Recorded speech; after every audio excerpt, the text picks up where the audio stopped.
Let's continue to answer the question, who does the public transit system serve? Previously, we mapped the transit stops and lines and calculated the coverage of the transit system using a service area. That showed us where was served by the transit system. In this video, we're going to address this third sub-question, understanding who or what people are served by the transit system. I'll talk about Esri's demographic content and show you how you can use the Enrich tool to determine the demographic characteristics of the area served by each stop. Esri has a whole team of demographers that collect and process demographic and business data for all across the world. This data is current, and it comes from authoritative data sources such as the Census, the American Community Survey, local governments, and other similar sources from around the world. It's curated by a team of experts. You can use a process called data enrichment to add demographic variables to your data. When you enrich a polygon, the service area will use some algorithms to estimate the demographic characteristics of the population within that arbitrary polygon. It takes care of apportioning the data from census divisions and stuff like that, and does it in a very sophisticated way to provide the most accurate results it can. Data enrichment is super easy to do. You can use the Enrich tool, which is found in the analysis toolbox. You put in the data you want to enrich, which in our case would be the service area polygons we calculated around the transit stops, and select the demographic variables you want. This tool uses service credits. It's fairly cheap, but you might want to look up the credit usage. Note that you can actually put your transit stops directly into this tool, and the tool will calculate service area polygons and add the demographic analysis at the same time.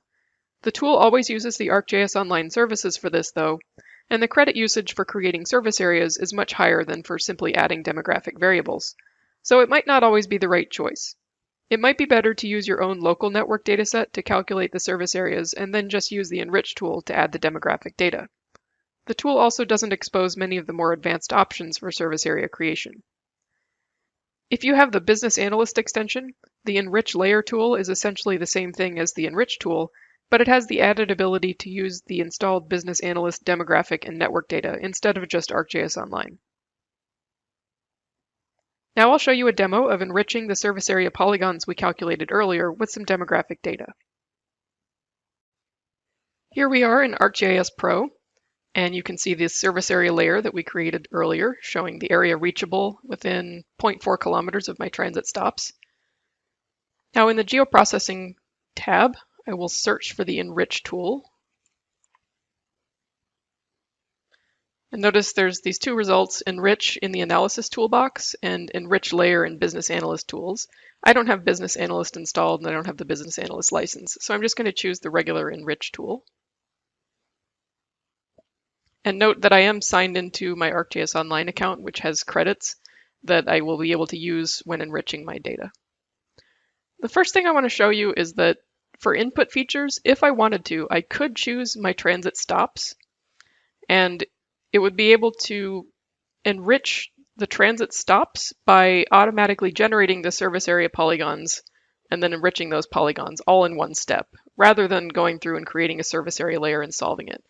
But that means that I'm using the ArcGIS Online services as the data source, and I'm getting charged service credits for all of those polygons that are being generated. And if I have my own local network data set, my StreetMap Premium, then that isn't going to be terribly efficient. So I don't actually want to do that, but I could if I wanted to. And it would allow me to choose a travel mode like walking distance and specify what I wanted. But instead of doing that, I'm going to choose my service area polygons to enrich. Give that a name.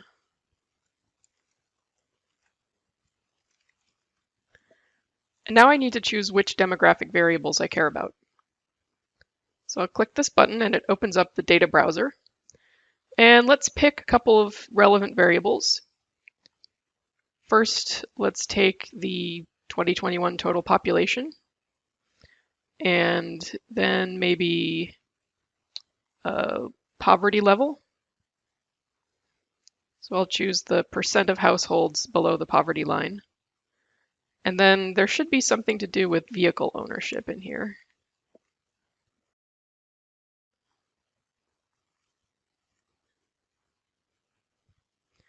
There we go. Let's see. So there's a couple of variables here related to vehicles. So maybe we'll take this one that's the number of owner households with 0 vehicles and the number of renter households by vehicles available. So I'll click OK, and now I've got these 4 variables that will be included in my output data. And I'll run the tool. And this will take a few moments to run, and I won't make you sit through that. All right, the tool's finishing up now. And you can see it's created a copy of the surface area polygons. And as soon as this is ready, let me open up the attribute table. And you can see that it's added a couple of variables for those demographics that I requested. So for each row, I've got the 2021 total population, the households below the poverty level, owner and renter number of households with 0 vehicles available. So let's zoom in and take a look at some specific polygon. Just click one arbitrarily. And you can see for this particular one, well, I picked a bad one because it's actually got 0 population. Let's choose a different one. Oh, all of these have 0. Must be an industrial area or something. Okay, so this one has 175 people, about 11% below the poverty level, 2 owners with no vehicles, 4 renters with no vehicles. So you could use this data to prepare your Title VI reports or just get a general sense of which transit stops are serving what type of people.